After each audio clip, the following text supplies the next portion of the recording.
Hi guys, and here is today's ELA lesson. This is all about sequencing. Sequencing is when you put things in order. So for example, you put the order of events in a story. In order, that's called sequencing, and you can do that with fiction or you can do it with nonfiction. And we're going to do that today with nonfiction, and you're going to be retelling what happened by using words like first, next, then, and finally. We'll do a practice one and then I'll have you do a page on your own. These maps right here, these are thinking maps to kind of help guide your writing. You can choose to do one that goes down, first, next, then, finally, or one that goes across, first, next, then, and you can draw another one for finally, or maybe you only had 3 things happen. When you're reading, some clue words that people will use, or authors use, not always, but some clue words that let you know they're telling a sequence or the order of events is words like first, next, then, finally, before, after, later, at last, afterward, eventually, meanwhile, and the next day. So be listening for those words that tell you when something is happening and if it's happening in order. All right, I want you to pause the video and make sure that you have a piece of paper, your ELA notebook, open to a blank page, and you're going to put the date at the top, and then we'll continue with the lesson. Okay, on Get Epic there's a book called Sharks. It's actually a read to me book, so if you want to listen to it or just read it on your own, you're welcome to. And we're going to look for an order of or a sequence for something happening on this page. So I'm going to go ahead and read it, and then I'm going to walk you through how I would sequence that. Long before dinosaurs ruled the land, oh, I see that word before, sharks hunted the seas. They've survived on Earth for 400 million years. And then there's a picture of Megalodon and great white.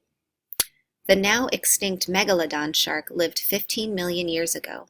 It was 40 feet, 12 meters long, and its jaws were so large a man could stand inside them. I see that word now, the now extinct. Today, oh, there's another time. Today there are over 375 different kinds of species of sharks. Marine biologists, the scientists who study ocean life, are still discovering more. So now what I want you to do is go to your paper, and we're going to copy this down together. Actually, you can just watch this one and then you can work on your own for the next page. So I'm going to write first, oops, it's not working. I'll have to type it. I'm going to type first, and then I'm going to go back and look at my page. Oops. First, it says before the dinosaurs, sharks lived in the sea. So let's go back here. First, sharks lived in the sea. Let's move that over so we can see it. And let's make it a little bit smaller too. Okay, and there's my first item. I'm going to go ahead and put a square around it, just like that. Oh, that didn't work so well. So computer's kind of freezing, but you get the idea. First, sharks lived in the sea. Then I'm going to say, next, go back to my book, dinosaurs lived. So sharks lived, and then dinosaurs. Long before dinosaurs ruled, sharks hunted. So I'm going to go ahead and write next. Dinosaurs lived on Earth. Then, let's see, Megalodon lived for 15 million years. So we'll say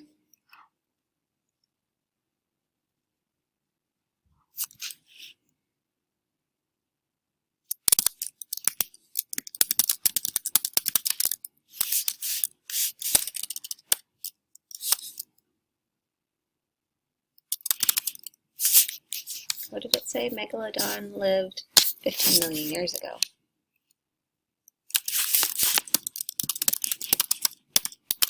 Okay, and we have first, next, then, and finally. So I go back. Finally, today there are over 375, disappear please, different kinds of species of sharks.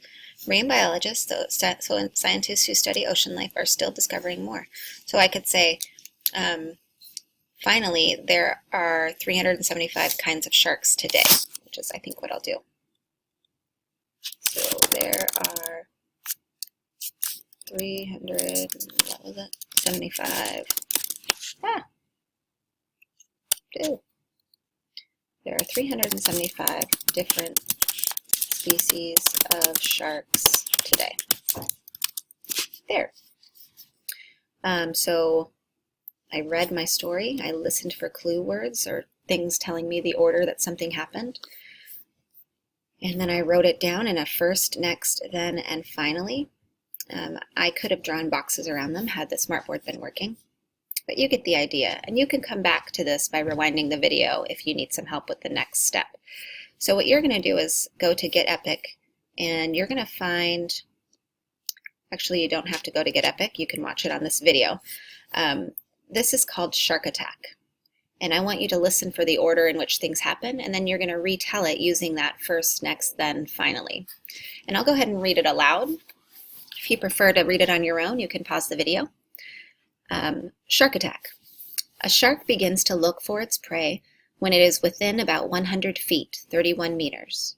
At this point, the shark circles the victim slowly and may even bump into it a few times to see how strong it is. Then, the shark quickly picks up speed as it closes in for the attack. The attack begins as the shark clamps down on its victim with powerful jaws and shakes its head from side to side to tear out a bite. The smell of blood can cause other sharks to join the attack. They wildly take bites of the wounded fish or animal. This is called a feeding frenzy. So now on your paper, you're going to go to a blank page, make sure it's blank, and you're going to do the first, next, then, and finally. And just remember, sometimes there are more things that happen in between. So it might be first, next, then, also, or something like that. When you're done, make sure that you read independently until the timer goes off.